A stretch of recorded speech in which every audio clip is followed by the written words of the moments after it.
ಈ ಕ್ಷೇತ್ರ ಮುಂಚೆ ಜಾಬಾಲಿ ಎಂಬ ಋಷಿಯ ಆಶ್ರಮವಾಗಿದ್ದು ನಿರ್ಜನಾರಣ್ಯ ಎಂದು ಕರೆಯುತ್ತಿದ್ದರು. ಅಕಾಲಿಕವಾಗಿ ಬರಗಾಲ ಬಂದ ಕಾರಣ ಲೋಕೋದ್ಧಾರಕ್ಕಾಗಿ ಜಾಬಾಲ ಋಷಿಯು ಇಂದ್ರಲೋಕದಿಂದ ಕಾಮಧೇನುವನ್ನು ಕರೆದುಕೊಂಡು ಬರಲು ನಿರ್ಧರಿಸುತ್ತಾನೆ. ಆದರೆ ಅಲ್ಲಿ ಕಾಮಧೇನು ಇರುವುದಿಲ್ಲ. ಆಗ ಇಂದ್ರದೇವ ಕಾಮಧೇನುವಿನ ಮಗಳು ನಂದಿನಿಯನ್ನು ಕರೆದುಕೊಂಡು ಹೋಗುವಂತೆ ಆಶಿಸುತ್ತಾನೆ. ಆದರೆ ನಂದಿನಿ ತನ್ನ ಅಹಂಕಾರದಿಂದ ನಾನು ಭೂಲೋಕಕ್ಕೆ ಬರುವುದಿಲ್ಲ ಎಂದು ಅಪಹಾಸ್ಯ ಮಾಡುತ್ತಾಳೆ. ಕೋಪಗೊಂಡ ಜಾಬಾಲಿ ಋಷಿಯು ನಂದಿನಿಗೆ ನೀನು ಭೂಲೋಕದಲ್ಲಿ ಒಂದು ನದಿಯಾಗಿ ಜೀವನ್ ಪರ್ಯಂತ ಹರಿಯಬೇಕು ಎಂದು ಶಾಪವನ್ನು ಕೊಡುತ್ತಾನೆ. ತನ್ನ ಅಹಂಕಾರದ ಅರಿವು ಮೂಡಿದಾಗ ನಂದಿನಿಯು ಕ್ಷಮೆಯನ್ನು ಕೋರುತ್ತಾಳೆ. ಆದರೆ ಶಾಪ ಎಂದಿಗೂ ಹಿಂತಿರುಗುವುದಿಲ್ಲ. ನೀನು ಮಹಾದೇವಿಯನ್ನು ಆರಾಧಿಸು, ಅವಳು ಏನಾದರೂ ಸಲಹೆಯನ್ನು ಕೊಡುತ್ತಾಳೆ ಎಂದು ಜಾಬಾಲಿ ಋಷಿಯು ಹೇಳಿ ಹಿಂತಿರುಗುತ್ತಾನೆ. ನಂದಿನಿ ಭೂಲೋಕದ ಕನಕಗಿರಿ ಎಂಬ ಸ್ಥಳದಲ್ಲಿ ತಪಸ್ಸನ್ನು ಮಾಡುವಾಗ ಮಹಾದೇವಿಯು ಪ್ರತ್ಯಕ್ಷಳಾಗಿ, ಚಿಂತಿಸಬೇಡ ನಂದಿನಿ, ನೀನು ಇದೇ ಕನಕಗಿರಿಯಿಂದ ಉದ್ಭವಳಾಗಿ ನದಿಯಾಗಿ ಹರಿ, ಅತಿ ಶೀಘ್ರದಲ್ಲಿ ನಾನು ನಿನ್ನ ಮಡಿಲಲ್ಲಿ ನೆಲೆಸಿ ನಿನ್ನ ಜೊತೆಯಲ್ಲೇ ಇರುತ್ತೇನೆ ಎಂದು ಹೇಳುತ್ತಾಳೆ. ಕೆಲವು ಸಂವತ್ಸರಗಳ ನಂತರ ಅರುಣಾಸುರ ಎಂಬ ರಾಕ್ಷಸ ಇದೇ ನಂದಿನಿ ನದಿಯ ಸಮೀಪದಲ್ಲಿ ಇರುವ ಏಕವೀರಾದ್ರಿಪುರ ಎಂಬಲ್ಲಿ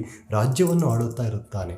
ಈತನು ಬ್ರಹ್ಮನಿಂದ ತನಗೆ 2 ಅಥವಾ 4 ಕಾಲುಗಳು ಯಾವುದೇ ಒಂದು ಪ್ರಾಣಿ, ಪಕ್ಷಿ ಅಥವಾ ಜೀವಿಯಿಂದ ನನಗೆ ಸಾವು ಬರಬಾರದು ಎಂದು ವರವನ್ನು ಪಡೆದಿರುತ್ತಾನೆ.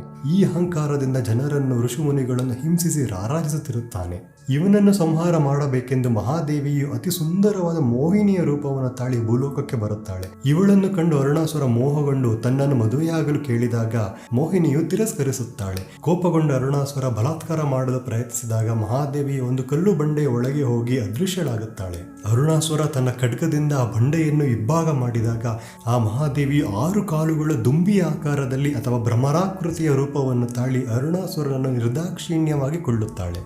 ಅಲ್ಲಿನ ಭಕ್ತರು ದೇವಿಯ ರುದ್ರ ರೂಪವನ್ನು ನಿಲ್ಲಿಸಲು ಎಳನೀರಿನಿಂದ ಅಭಿಷೇಕ ಮಾಡಿ ಆರಾಧನೆ ಮಾಡುತ್ತಾರೆ.